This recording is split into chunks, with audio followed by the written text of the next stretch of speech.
Hey everyone, it's me again, Mr. Alvier. I don't know why I always say that, but I love saying it. Anyway, what does that say about me? I love myself, I guess. I like to hear my name. I don't know. So here we are, the end of chapter 6 and chapter 7 tonight. So we left off on chapter 6 with something very exciting happening. If you remember, Will has carved a fishing spear, a new fishing spear, a heavier fishing spear, and it worked beautifully. He actually caught a fish. He surprised himself, he surprised Daniel, and they're on their way home, and hurrying to get home because it's starting to get dark and the mist is coming in the fog, and they're on their way home when Daniel all of a sudden hears a loud crack and a tree branch falling in front of him. And when he looked up, here's what he saw. A tree limb came crashing down right at Daniel's feet. Looking up, he saw what had made it fall. A large black shape peered down at him. It had a thick head, a pointed snout, and long, sharp claws. A bear! And all at once he remembered something that Pa had told him a long time ago. Bears loved nuts. They would even climb trees to get them, and now this bear was moving and climbing surprisingly fast down the tree. "Run!" gasped Daniel. The two boys raced for the cabin, stumbling over tree roots, falling and scrambling up again. Daniel didn't dare look back. He heard loud, raspy breathing. Was it the bear close behind him, crashing through the brush, or was the noise inside his own head? He was in the lead. Will was close behind. They were in sight of the cabin now, and he thought of the axe right inside the cabin door. "Grab your knife," he told Will. "I'll get the axe." But where was Will? Suddenly, he wasn't behind him. Daniel looked back. There was Will running the wrong way, back toward the bear. "Will!" Daniel screamed. He was out of sight now, and Daniel couldn't see the bear either. He darted into the cabin door, grabbed hold of the axe, and ran out.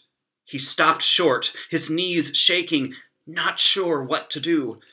And then, out of the trees came Will, running hard. Daniel couldn't see the bear, but Will was running like it was right on his heels. He jumped over a log, burst through a tangled thicket of bushes, then skidded to a stop by the cabin door. "My fish!" he grasped. "I dropped it! I had to go back!" "You went back for the fish?" Daniel couldn't believe it. "Where's the bear?" "It started after me, but I got away. I don't think it followed me." Daniel looked back at the path, scanning the trees. Was there a bear out there somewhere? And if so, it was bound to be an angry bear. Wouldn't it be making a lot of noise? He heard nothing and saw nothing. But still, the mist made it hard to be sure. "Well, come inside," he told Will. They were both shivering from their wet clothes, or was it from fear? Daniel wasn't sure which. Maybe a little of both. Will built up the fire while Daniel stood by the door, the axe still in his hand. He stayed there looking out until the mist turned to darkness. Finally, he was satisfied that no bear was prowling around outside. Foolish was the word that kept ringing in Daniel's head. Just plain foolish. That was what Pa would say about Will. Going back into danger for a fish? What would Pa tell Will if he was here? Why, he would make him understand that he could have been killed by that bear. One blow from its powerful paw, and Will wouldn't be sitting here getting ready to fry up his fish for supper. Daniel wished hard that Pa was here. But he wasn't. There was nothing else for it. Daniel was going to have to talk to Will himself. But he waited until they'd finished their supper, and Will was scrubbing out the frying pan with the split end of a hickory stick. "These woods, Will, are full of wild varmints," he began. "Dangerous ones, like that bear today. We're going to have to take more care. Make sure to have our eyes open and have a weapon at hand. Like the axe," said Will. Or our knives." Daniel nodded. "And above everything, like Pa says, never provoke a wild critter, Will. Like with the fish." Will stopped his scouring of the frying pan. "Well, I couldn't let him have my fish," he protested. "Didn't we just have the tastiest meal since Pa left?" "You could," Daniel said firmly. "You'll catch more. You've got to be more careful." Will didn't say anything to that. He just went back to scrubbing the pan, harder than before. His face had that set, stubborn look that meant that it was no use talking anymore.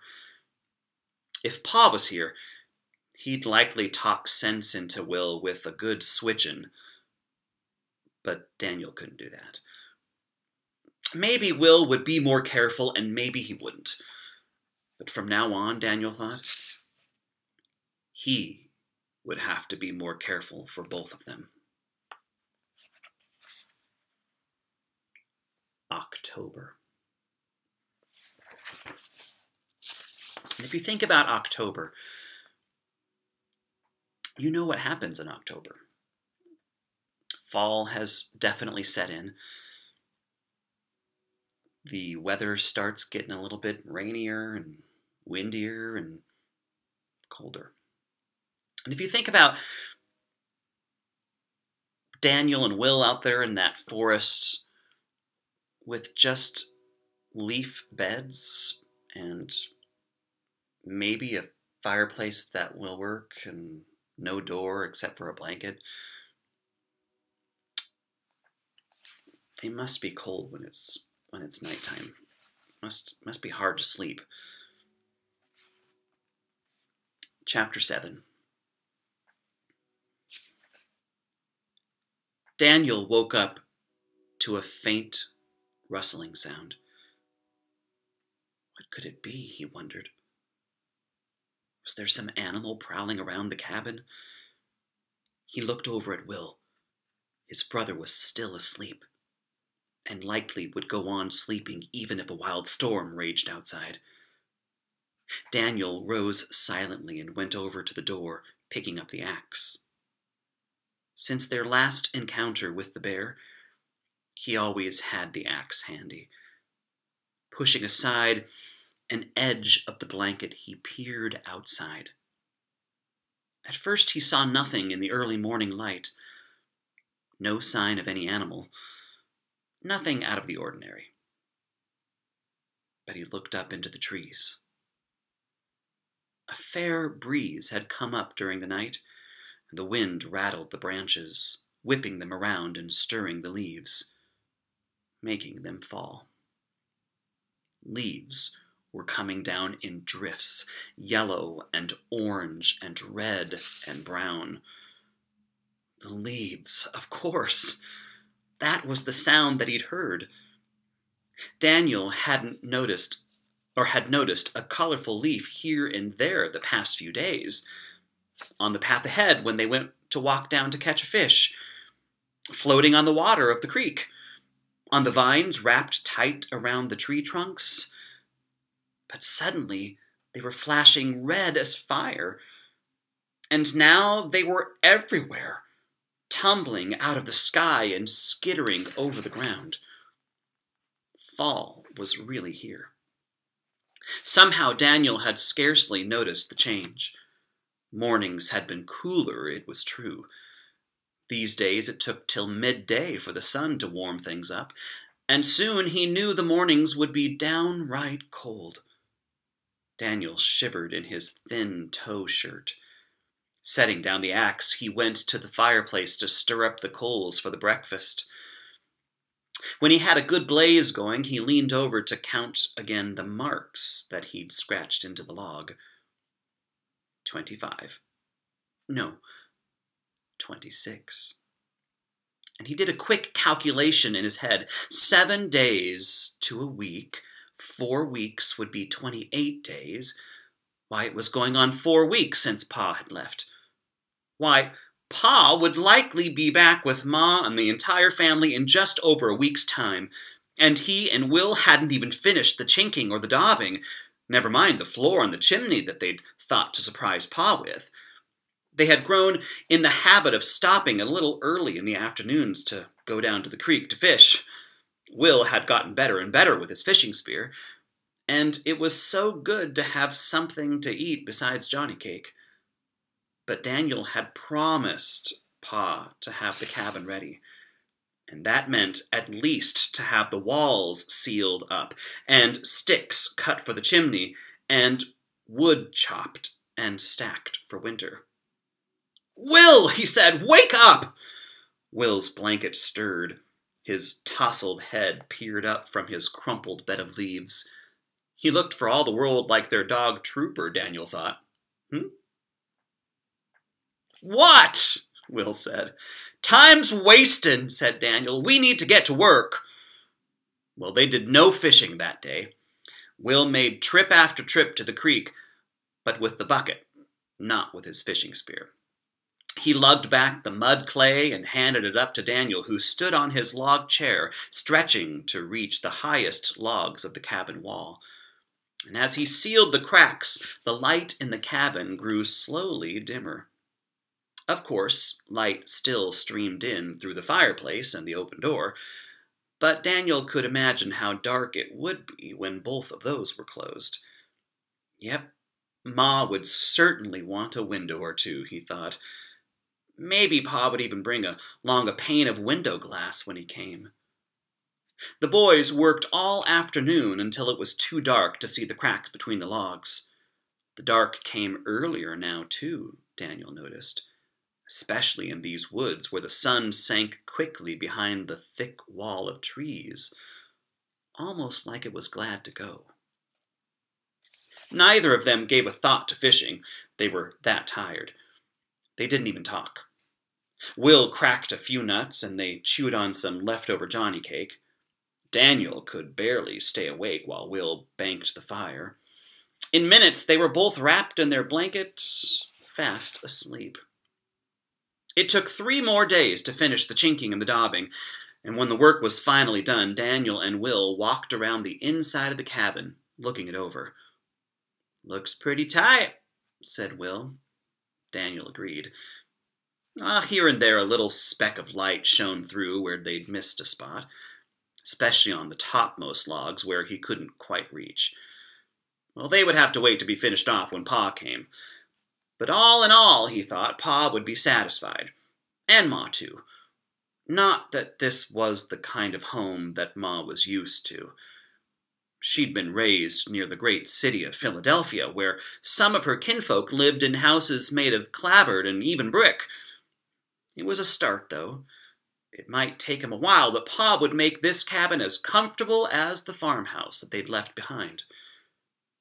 They moved right onto the woodpile next. Daniel chopped and Will stacked, and when Daniel's shoulders began to ache, they traded places. They cut up fallen branches, some of the smaller logs lying around on the ground, and some small trees as well. Daniel set aside some of their branches in a separate pile, cutting them to size for finishing off the chimney. After 2 days of chopping, the woodpile was so high that Will could barely lift the logs to place them on top. "Isn't that enough?" he asked. Daniel shook his head. Pa wouldn't think so. After all, who knew what kind of winter they would have out here in the wilderness? There might be months of icy cold and deep snows ahead. They had to make sure their fire would never go out. We'll start a new pile, Daniel said. Why, all that chopping and stacking had made them very hungry. Daniel thought he could eat just about anything. His stomach felt so hollow. So, while Daniel was finishing the stacking, Will went off to the creek with his fishing spear. "Watch out for the bears!" Daniel called after him. Will came back with 2 fair-sized fish. And though it wasn't yet supper time, Daniel dropped the log he was carrying and followed Will right inside. They cooked up those fish right there and then. "Ah," sighed Daniel when he'd finished scraping out the smallest bits from the frying pan. "Those were some fine tasting fish." It was amazing how much better he felt after eating. His stomach was like the fire in the fireplace, he thought. You had to keep feeding it, otherwise it wouldn't put out a blaze. And now he felt ready to chop wood again. "Come on, Will," he said. "Let's cut some more." Finally, 2 days later, Daniel was satisfied that they'd had enough wood. 2 piles, each half as high as the cabin. That should take them a long way. And there were some good-sized logs in there, logs that would burn for a whole day or more. Still, they thought, they weren't quite ready for Pa and Ma, especially Ma. Daniel wanted to make the cabin look welcoming to her when she came, so that she wouldn't regret the move. She hadn't been eager from the start, moving so far away from her kinfolk. And on top of that, feeling so poorly all summer. Finding a half-built cabin deep in the forest with no human company for miles around could maybe even give Ma a turn for the worse. He and Will rolled in 2 more log ends. They laid 3 short lengths of wood across them to make a low table. It was rough, but it made the cabin look a touch more civilized. On the table, Daniel placed the cup that he had finally finished carving. It, too, was rough, but it held water. And a bowl that Will had fashioned by burning out the center of a hard ash knot. Then they swept the dirt floor with a broom made from the fine split ends of a hickory branch. They carried out the old leaves and brought in new ones for beds, the ones that had just fallen. The just fallen leaves smelled good and brought a touch of color to the cabin, Daniel thought. Finally, they foraged for nuts, making a pile of them next to the meal sacks so that Ma would see a store pile of food when she walked in the door. "Looks like the cabin is ready," Daniel said at last. "Except for the fish," said Will, grinning. "We'll wait till they get here for that," Daniel told him. He counted the marks on the log, then counted them again to make sure. 35 days. Exactly 5 weeks. Why, Pa and Ma could be here any day. Maybe even today, Daniel thought. And we'll stop right there. Whew. They survived. That bear didn't get him after all, but Will was awfully foolish for heading back in, don't you think? Yeah. All right, my friends. It is time for you to say goodnight to your family. Go and brush your teeth, wash your hands, wash your face, right? Make sure you're getting into your pajamas, and do what you do when you go to bed. If you say prayers, say your prayers. Don't forget to say a prayer for all those people out there who are suffering from COVID-19. And tell your family you love them. Have a great night. And I will see you all tomorrow at our class meeting. Adios, amigos y amigas.